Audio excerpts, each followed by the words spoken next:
মরহুমা বেগম খালেদা জিয়া বাংলাদেশে প্রথম মহিলা প্রধানমন্ত্রী ছিলেন।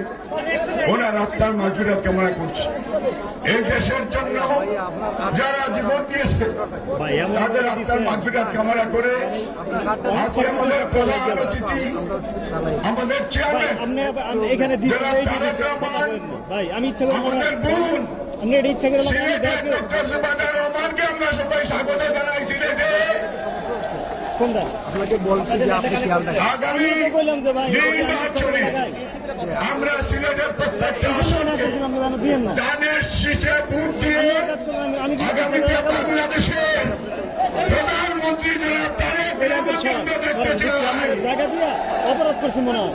মহান আল্লাহ সর্বশক্তিমান আমাদের সকলের সহায়ক। বাংলাদেশ জিন্দাবাদ। শহীদ জিয়া অমর হোক, দেশনেত্রী বেগম খালেদা জিয়া অমর হোক, তারেক রহমান জিন্দাবাদ।